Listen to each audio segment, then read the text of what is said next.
Apa dalil orang bertasbih-tasbih di celah-celah tarawih?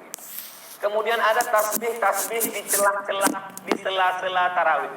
Subhanal malikil ma'bud, subhanal malikil mawjud, subhanal malikil hayyil ladzi la yanamu wa la yamutu wa la yafutu abada. Subuhun qudus rabbuna wa rabbul malaikati war ruh. Allahumma salli ala sayyidina Muhammad. Allahumma salli wa sallim alaihi. Allahumma salli ala sayyidina wa syafi'ina wa zukhrina wa maulana Muhammad. Allahumma salli wa sallim wa barik alaihi. Apa dalil orang bertasbih-tasbih di celah-celah tarawih?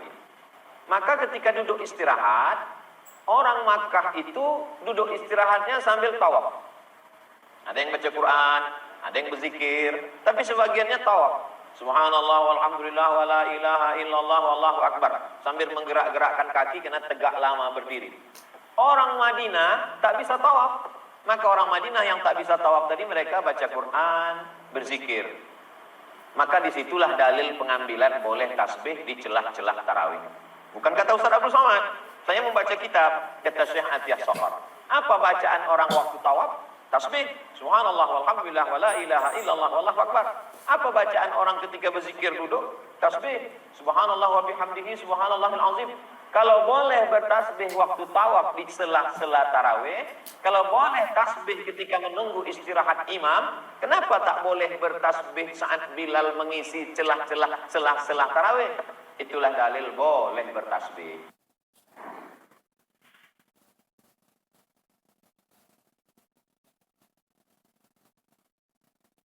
Bismillah wassalatu wassalamu ala rasulillah. Ini masalah salawatan setiap 2 rakaat. Dan bacaannya di mana-mana berbeda. Kalau di kampung saya dulu Subhanal Malikil Quddus, Subhanal Malikil Quddus. Kalau di kampung sebelah lagi Subhanal Malikil Ma'bud, Subhanal Malikil Mawjud, dan seterusnya. Ini setiap amal kaum muslimin dan muslimat. Karena ini kan akan kita persembahkan kepada Allah Subhanahu wa taala. Dan kita ingin mendapatkan daripadanya pahala. Jelas? Ingin mendapatkan pahala. Nah, syarat diterimanya amal itu, 1, mesti ikhlas karena Allah.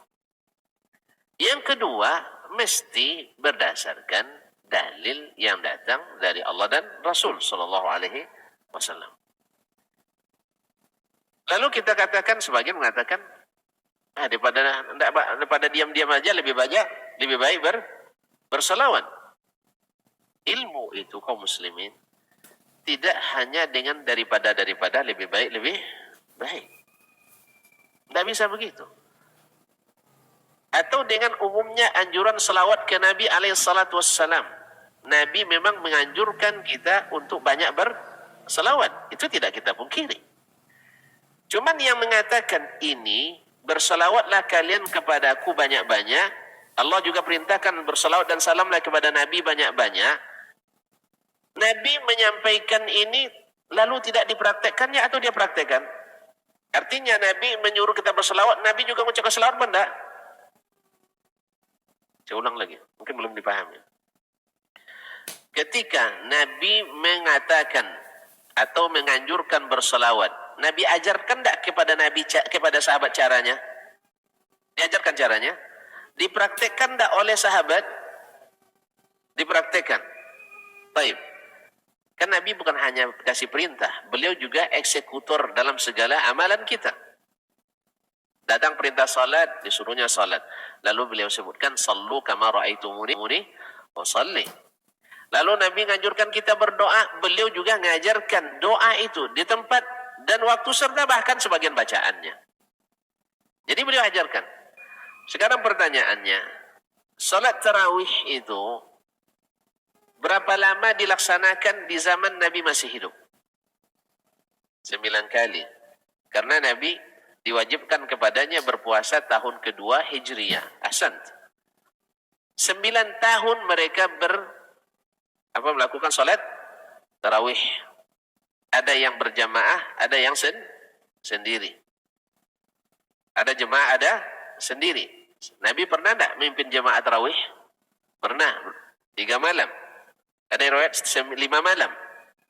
Nah, Nabi contohkan tidak bagaimana melaksanakan salat tarawih? Ya, dia contohkan. Nah, bila ini kita temukan dari pelaksanaan yang 9 tahun itu, baik Nabi yang lakukan sendiri, atau Nabi yang perintahkan kepada sahabat setiap 2 rakaat nanti salawat, atau diamalkan oleh sahabat, diketahui oleh Nabi, lalu Nabi katakan diam, maksudnya Nabi diamkan, dan dia tahu, maka kita katakan alhamdulillah ini amalan yang disyariatkan. Tapi kalau seandainya tidak, maka termasuk tidak disyariatkan. Nah, berarti nak boleh selawat? Siapa bilang tak boleh? Antum nak selawat, nak baca Quran, nak baca apa, silakan. Tetapi tidak menjadikannya sebagai rangkaian khusus yang kalau ditinggalkan bisa menyebabkan rasanya kurang amal salat tarawih kita. Apa nak solat situ? Itu solat diam-diam aja, tidak ada selawatan. Kalau sudah begitu, berarti masalah. Apa nak tunjuk imam itu kan bagus bacaannya, hafiz Quran lagi. Dia solatnya diam-diam, tak pakai selawatan. Berarti ada masalah. Apa nak tunjuk si bulan, hafalannya cuma dari Qul a'udzu birabbin nas sampai Alhaakumut takatsur saja, pada situ ada hafiz. Oh, dia ahli. Sallallahu alaihi. Karena keahlian dia itu sehingga hadis Nabi dilanggar.